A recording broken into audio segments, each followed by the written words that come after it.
Print మరియు electronic మిత్రులందరికీ నమస్కారం. మరి మేము మొదటి నుండి చెప్తున్నాం, ఈ తెలంగాణ రైజింగ్ గ్లోబల్ సమ్మిట్ ద్వారా ఒకవేళ నిజమైన పెట్టుబడులు వచ్చి నిజంగా పరిశ్రమలు ఏర్పడి తెలంగాణ యువతకి ఉద్యోగ అవకాశాలు కనుక చేకూరితే మాకంటే సంతోషించే వాళ్ళు ఉండరు. ఎందుకంటే తెలంగాణ రాష్ట్రం అభివృద్ధి చెందాలి, తన హక్కులు సాధించుకోవాలి, ఇక్కడ ప్రజల జీవన ప్రమాణాలు మెరుగుపడాలి అని నిరంతరం తపించే పార్టీ మాది.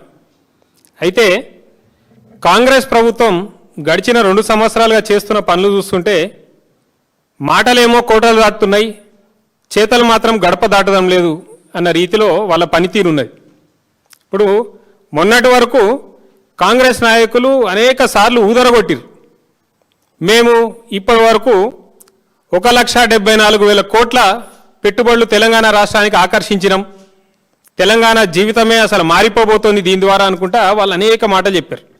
దానికి ఏ విధంగా వాళ్ళు చెప్పిన పరిశ్రమలు లేకపోతే వాళ్ళు చేసుకున్న ఎంఓయూలు, ఆ యొక్క కంపెనీలు కానీ లేకపోతే ఆ సోకాల్డ్ డొల్లా షెల్ కంపెనీస్ అంటారు, వాటికి సంబంధించిన కెపాసిటీ, వాటి స్టార్టింగ్ క్యాపిటల్, వాటి ఫైనాన్షియల్ వయబిలిటీ ఇవన్నీ ఇందాక మిత్రుడు క్రిషాంక్ గారు చెప్పడం జరిగింది. అవి మాత్రమే కాదు, వాళ్ళు చెప్పిందేమో 1,74,000 కోట్ల పెట్టుబడులు అని కూడా మొన్నటి వరకు చెప్పారు. కానీ స్వయంగా తెలంగాణ సోషియో ఎకనామిక్ సర్వే ద్వారా తెలిసింది ఏంటి? గతంలో ఫైనాన్షియల్ ఇయర్ 23-24 ఆ సమయంలో డిసెంబర్ వరకు మా ప్రభుత్వం ఉండే 23, ఆ తర్వాత ఒక 4 నెలలు 5 నెలలు కాంగ్రెస్ ప్రభుత్వం ఉండే. అప్పుడు 26,000 కోట్ల 300 రూపాయలు వాళ్ళు పెట్టుబడులు ఆకర్షించగలిగితే మా సమయం అందులో అత్యధిక శాతం ఉంటే, అదే ఫైనాన్షియల్ ఇయర్ 24-25కి వచ్చే నాటికి కేవలం 9,850 కోట్లు మాత్రమే ఆకర్షించగలిగారు. మరి ఎక్కడ వీళ్ళు చెప్తున్న 1,74,000 కోట్లు, ఎక్కడ 9,800 కోట్లు? కాబట్టి ఆ విధంగా కేవలం సంఖ్యాపరంగా మేము ఇన్ని తెస్తున్నాం అన్ని తెస్తున్నాం అనే మాటలు కాదు.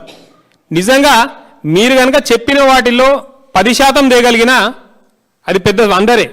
ఎందుకంటే ఇందాకే చెప్పినట్టు అడ్రస్ లేని కంపెనీలు, వారం ముందు పుట్టిన కంపెనీలు, నెల ముందు పుట్టిన కంపెనీలు, మేము 4,000 కోట్లు పెడతాం, 5,000 కోట్లు పెట్టుబడులు పెడతామంటే ఎవరిని మభ్యపెట్టడానికి, లేకపోతే ఎవరి బ్లాక్ మనీ లాండర్ చేయనికి?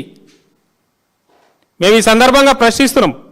గతంలో కేంద్ర ప్రభుత్వానికి, అక్కడ ఉన్న ఈడీ లాంటి సంస్థలకు కూడా మేము అనేక సార్లు